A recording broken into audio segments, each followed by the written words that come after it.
Hello and welcome to the Mal and Johnny Show. And we start with some sad news today. And I'll go straight across to Johnny. Some sad news about we've lost a really good friend and a fantastic entertainer. Yeah, dear old Wyn Calvin, the Welsh Prince of Laughter, has gone on to the stage in the heavens. And I'm sure he's making them laugh now, isn't he? And telling them some gags and stuff. I tell you what, he was such a character. I mean, even at 96, I spoke to him on the phone only a few weeks ago, and he was as sharp as a tack, still making jokes and blah, blah. So I'm glad that he didn't lose his faculties and he had a great life. And what can we say? Well, we were very, very performer. We were very, very lucky to spend some time with him last year. And I thought this week, Johnny, rather than us do something different, that we should really repeat that podcast. So if that's all right with you, shall we repeat our chat with Wyn Calvin? So here it is from last year, one of the last interviews that Wyn did, talking about his whole career in entertainment. So, Wyn, tell me now, where does your connection with Johnny Tudor's family, how far back does that go? A week or two. Back to, I think, 1952. Am I that old, Wyn? At least. Was it Panto with my parents? That's right, in Swansea. All right. And you were in short trousers. That's right. And I think you're still wearing them, aren't you? I am. It was a memorable occasion or season there in Swansea because on the 2nd of February, because pantomimes then used to run well into February and March, on the 2nd of February, the King died. All right. And the story went round so many of the pantomimes in the country of people arriving at rehearsals and being told, oh, the king is dead. And their reaction was, who's his understudy? Because so many pantomimes had a king in them. That's right. Can I take you back then, Mr. Calvin? And Calvin is a good name because you come from a family of preachers? Yes, a family well steeped in Presbyterianism, in nonconformity in Wales. But they're the black sheep of the family. We go silent about them. Now, my grandfather, my father was a preacher. My eldest brother was a minister, Presbyterian minister. My uncle was a Presbyterian minister. There were a lot of them involved in the Nonconformist church in Wales. I'm told that even as a little boy, you wanted your voice heard in church, particularly because the preacher seemed to have all the talking time, didn't he? Well, yes, I was told, I remember as a child in church, I was told, you mustn't talk in church. And I said, well, he's talking all the time. Do you remember much about growing up in Narberth? No, not a lot. I left Narberth when I was 5. But I've always said that Pembrokeshire has remained home of the heart. Yeah. Because when we came to Cardiff, and I've been in Cardiff for 90 years, but when we came to Cardiff, it was to Pembrokeshire that we went always for our school holidays. And they were very, very important to us in growing up, going down to Begelly, Kilgetty, to the aunts and uncles who were down there in Pembrokeshire. And Pembrokeshire remained, as I say, has remained home of the heart. Now then, you say 90 years ago, Wyn, but you, even as a young child, you had a bit of a reputation for lying about your age. Is that right, on the train going to Cardiff? On the trains, under 4, you didn't have to have a ticket. And I was asked afterwards, after the journey, how old are you? And I said, well, I'm 4, but 3 on the train. That's really nice. Talking about your age, Wyn, when you did that panto with my parents, like when the king died, you must have been in your 20s, were you? Yes. And you were playing the Baron at 20. Yeah, it was one of my first pantomimes. Right. I was to do 54 pantomimes altogether, but it was one of my first pantomimes in Swansea. Yeah. In lovely Swansea. In lovely Swansea. And I think it was you and Gladys Morgan, I believe, was playing one of the Ugly Sisters. Yes. And I think the only time I ever saw my father in drag, he was playing the other Ugly Sister. Yes. Your father was a lovely performer and your mum was a darling. Well, she played the fairy, if I remember. Yes. Yeah. What was Gladys good? Was Gladys Morgan a good performer? I mean, she's got a great reputation. Oh, she was wonderful. Gladys was amazing. Very funny woman. I had seen Gladys in a show in Lancashire. And I was then working for an impresario called Ernest Binns, who was known as the Cochrane of the North. And I told him, I've seen this very, very funny woman. You're looking for a dame for pantomime. I think you'll find her. No, he said, I don't like women dames. No. And the company manager then told me, I'll go and have a look at her. And he went over that evening to this theatre where Gladys and family were appearing. And when he came back the following morning, Ernest Binns said to him, what did you think of her? Oh, he said, she's very, very good. And he said, well, I don't like women dames. And he said, well, I've booked her. That was the end of that. And during the run of the pantomime that she was in, I went over to chat to them in the dressing room after the performance. And I mentioned that I had a vague involvement with Welsh Rabbit at the time. Right. And she said, oh, I'd love to be able to do that program. I'd love to be on it. And I said, well, I think you'd be wonderful, but they're only using Welsh people. And she said, I am Welsh, love. I come from Swansea. I said, but you work with a northern accent here in Lancashire. She said, yes, that's where the work is. Adaptable. That's what you want to be. Yeah. Exactly. And did you get to the gig, Wyn? Did you get to the gig on Welsh Rabbit? I told May Jones about her, and May's reaction was, May was the producer of Welsh Rabbit, and May's reaction was very much the same. I don't like women comedians. And I said, well, you use Maudie Edwards. She said, yes, but she sings. And I said, well, this one's got a wonderful voice too. Yeah. So she was going to be at the town hall in Pontypridd a week or so afterwards. And May went over to see her, to see what she thought. And May booked her that night for the following week's Welsh Rabbit to do a 2-minute spot. That was Gladys's first broadcast. Wow. And she went on to become a great radio personality and an absolute darling. Oh, well, it's very nice to be here anyway. Well, I'm glad you like my little blazer. You like it? Yes, I bought this to go to Blackpool this summer. Yes, on my holidays. I generally go to Porthcawl, but I thought I'd have a change this time, Yes. We had some lovely apartments in Blackpool. Oh, I shall never forget them. 3 minutes from the sea if you had a flying saucer. Yeah. Radio made names because radio created characters that people wanted to see, and therefore were prepared to go and pay a few bob to see them in the theatre. Radio filled theatres before television emptied them.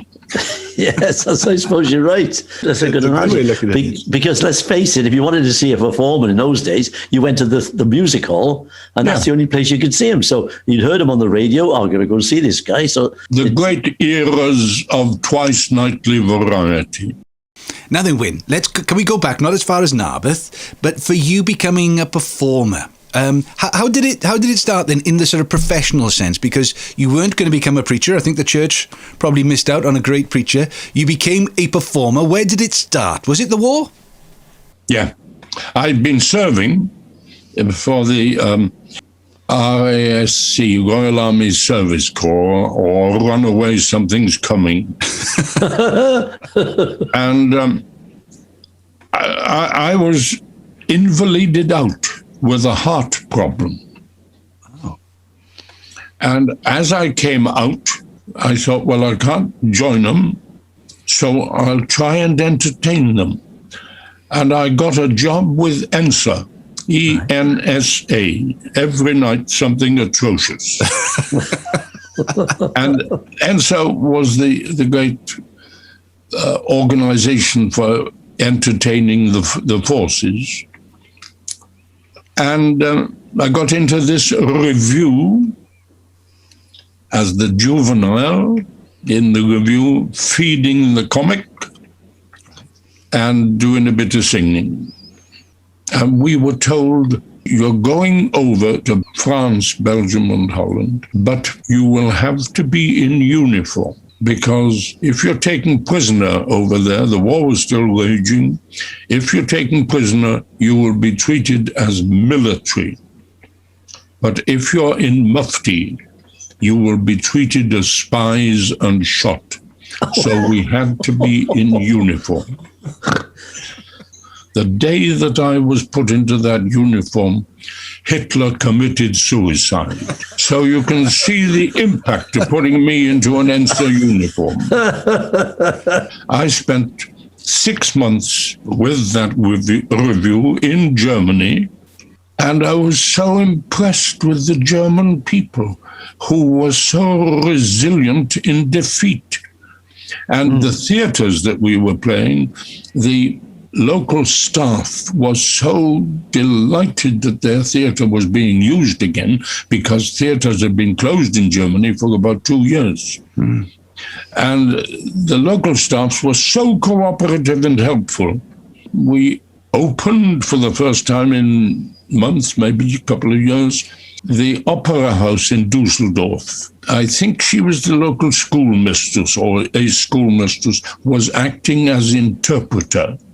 For anything that we wanted, she conveyed to the staff in German. I had a lot of changes in that review, and I needed a dresser. So I told her, I'll have to have a dresser. And she said, yeah, he's good, the dresser, he's good.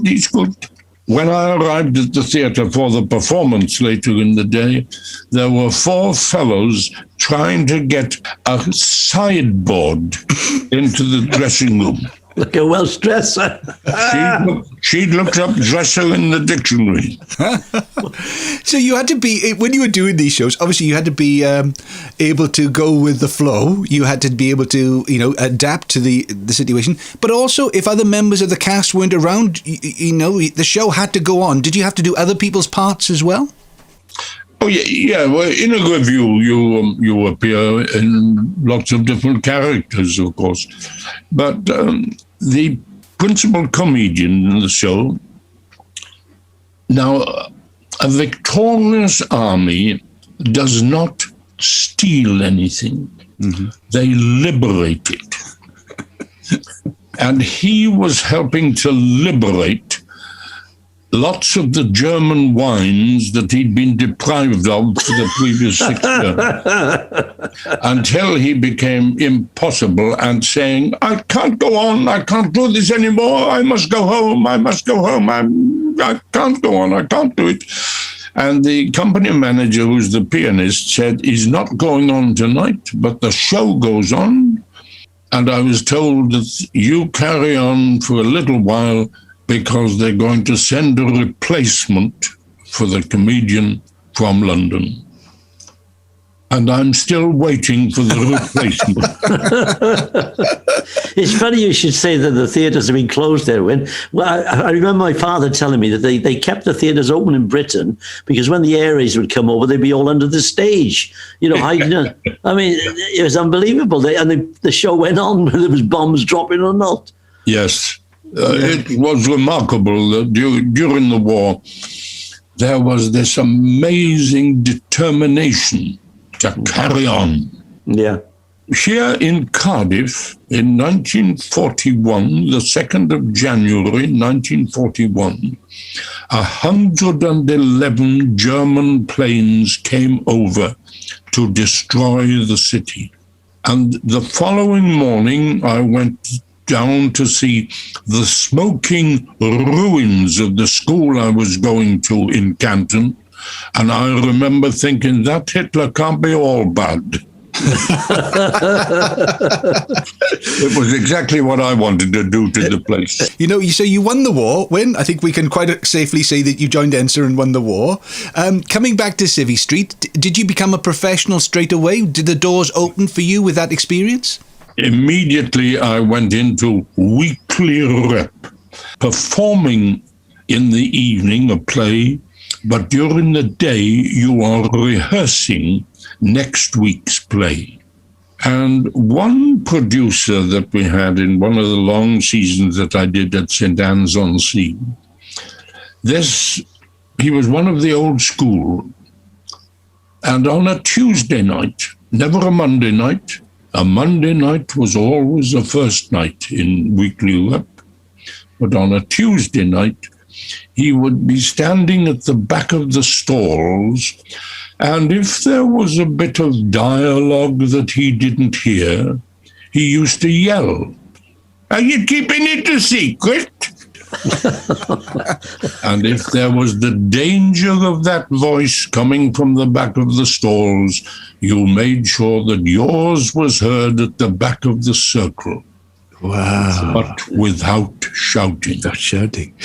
We spoke to Ruth the other day, Ruth Maddock, and she was saying the same thing. Her mum used to come and sit at the back of the stalls, and then she'd go back afterwards and say, "You're mumbling," or, you're scrachan. Yeah. She'd make sure that the diction was... And no microphones, because, Johnny, you've been saying this as well. You'd do Panto, no microphones. Well, even when I did a musical in the West End in the 70s, in the Fortune Theatre, there was no mics. We just did it live.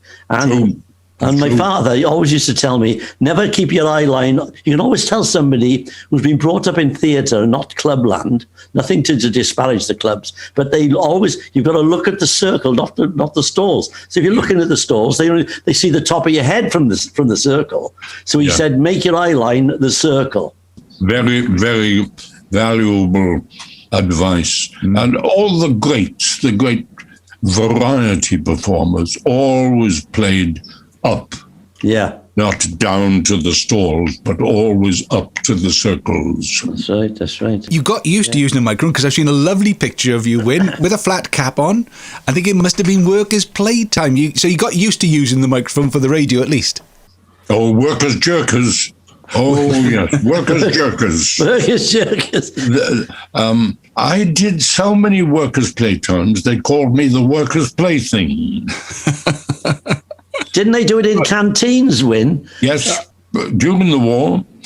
Ernest Bevin, who was the Minister of Works or Minister of something, and he was intent on seeing that the wireless was used to be helpful to those who were working in factories doing war production, of course.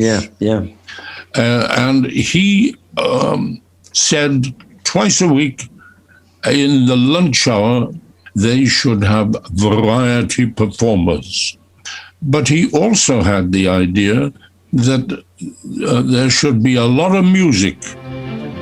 And that was the beginning of Music While You Work. Ah, right. I remember that as a kid.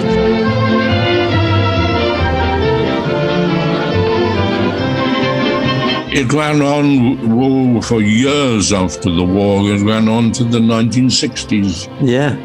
When you got that break. How did you feel, because you've done all these little gigs, like Johnny got his big break with Opportunity Knocks, and suddenly there's a whole world out there that knows about you. Was it that sort of feeling when you got appointed into work as Playtime?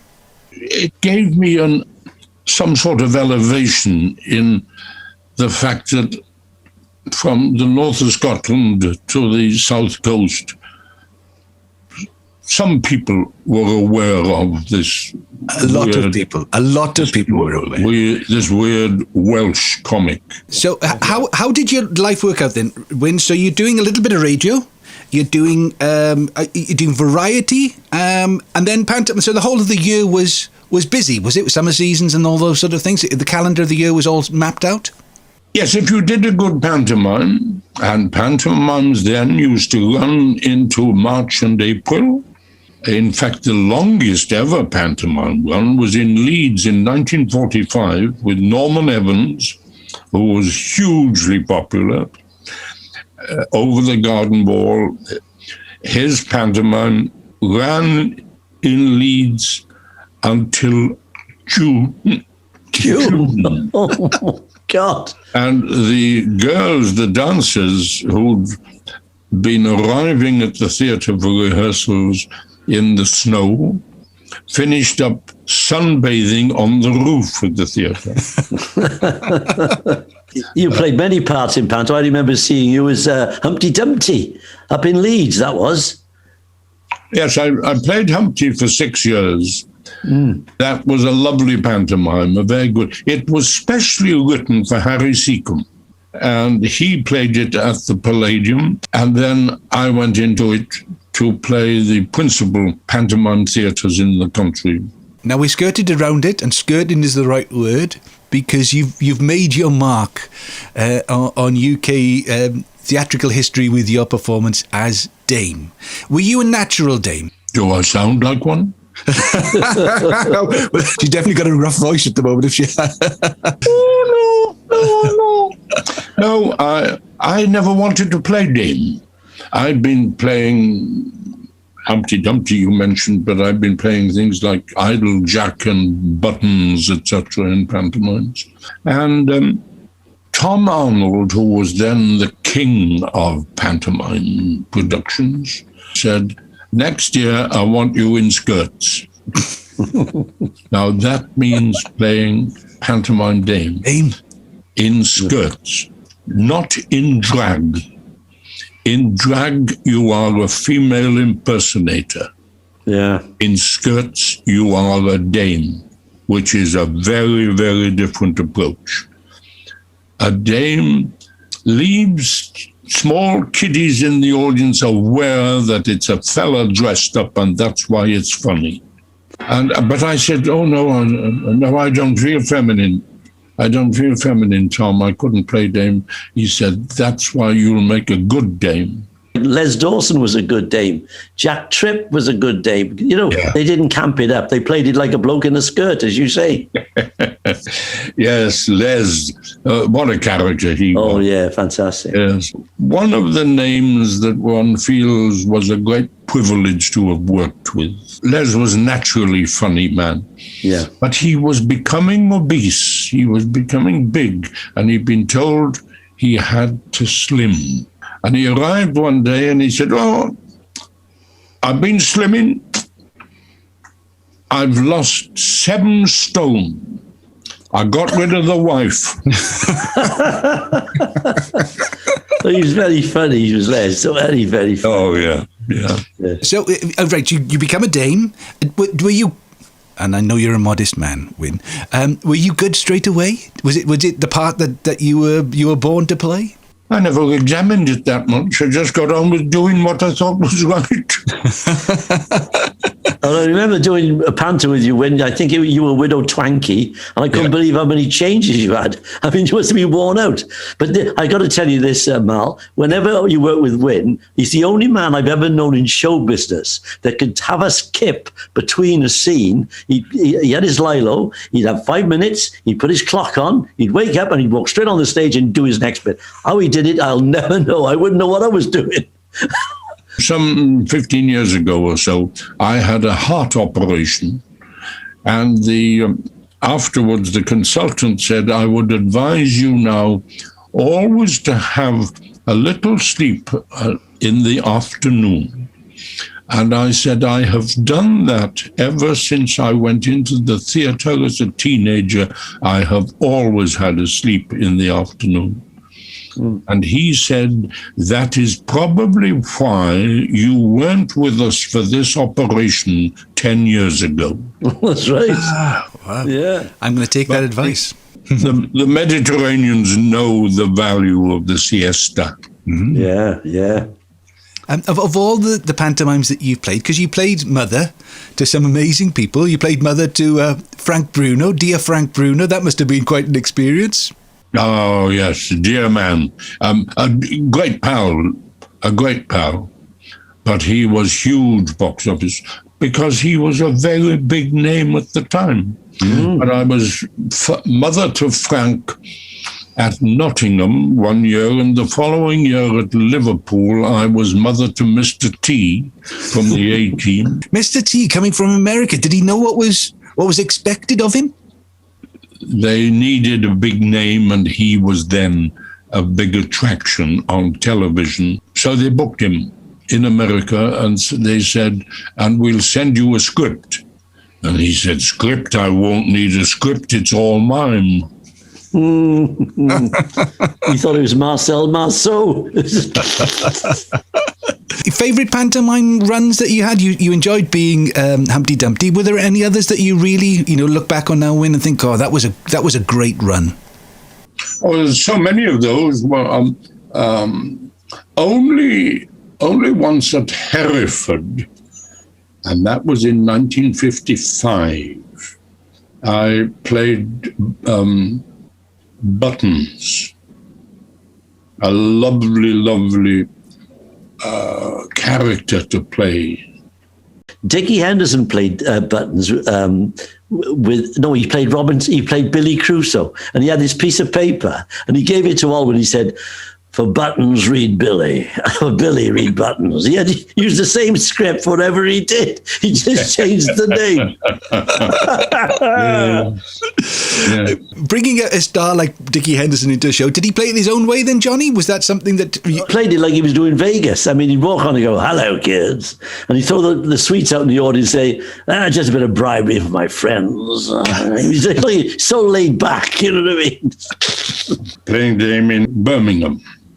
And I was throwing sweets out to kids in the audience. And there was a bunch of kids up in the circle shouting to me, Sir, mister, up here. That's a pantomime dame. But see, some of these old gags, you know them all. I mean, but they don't, the newcomers, they don't know them, like the busy bee gag.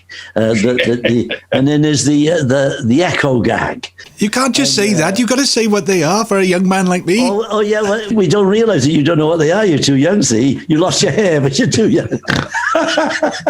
Well, the busy bee gag, I mean, I can't even, how does it go? Oh, somebody comes on and gets the straight man with this gag. They got a mouthful of water. They say, you say, busy bee, what you got in the hive for me? And I'll give you some honey. He said, that's all I got to do. Yes, okay. So the other guy runs off, gets a mouthful of water. When he says, busy bee, what you got in the hive for me? He spits it right in his chops. So so then he has to try and catch out the comedian. Now the comedian comes on, but he gets wise to it halfway through, see? So I used to do it with Stan. Every time I'd be doing it, I'd have a mouthful of water and he'd be saying, busy, I can't remember. By this time, I've swallowed the blinking water, you know what I mean? And then he'd run off. And in the end, he'd get me. It was a really funny gag. Yes. With some of the vintage pantomime performers, on a first day of rehearsal for instance, the double act playing the Broker's Men or something, and we'll say on the first day of rehearsal, well, we'll do the Nottier gag. The Nottier, okay. Yes. And it would never be referred to again in the whole of the week's rehearsal until the dress rehearsal, and then with that sort of cherished performer, they would just pick it up. So, we do and they would know it. And then there was the echo gag where somebody hides behind the tabs, and you say there's an echo in this village. You say the echo, and I'll show you. You go hello, and the guy goes hello. See, and then he says something stupid, and the kids catch on. It's some bloody somebody messing about. They were fantastic. Some of these old gags. They only lasted from generation to generation in Panto because they had a basic quality. Yeah. Now then, when Sir Ian McKellen decided that he was going to do Panto for the first time, and it was it was a big production. I'm not sure if it was the RSC or it was one of those major companies. When he wanted to get advice for becoming a pantomime dame, he came to you, Wyn. Well, I was sitting in at my table one morning, and phone goes, and a voice on the other end said, "Mr. Calvin?" I said, "Yes." Ian McKellen here. I said, "Sir Ian?" He said, "Well, more or less." And he said, "I have been invited to do a character that I'd always wanted to do but never thought I would. It's Widow Twankey, and I'm told that you are the principal Widow Twankey in the country, and I'm wondering if you'll give me some guidance on playing the role." I said, "Do so with great pleasure, Sir Ian. If our diaries can find suitable time, we get together." He said, "Well, do you come to London?" I said, "Yeah, I'm allowed out occasionally." I said, "Do you know Gray's Inn Road?" And he said, "Oh, it's just round the corner from me." And I said, "Well, then I think it would be a good idea. We could meet up in the Water Rats Lodge." And he said, "That would be a great privilege." And I thought, well, this great Hollywood star, this great classic performer, reacting about being in the lodge of performers who were very different from him, coming from a very different style of entertainment. I thought, well, there's depth in this lad, there's depth in him.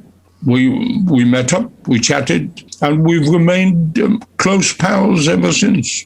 Isn't that wonderful? Fantastic. But going back to the Water Rats, you were King Rat once, weren't you? In the 150-year history of the Grand Order of Water Rats, there's only ever been one Welsh King Rat. Hey. I'm proud of that.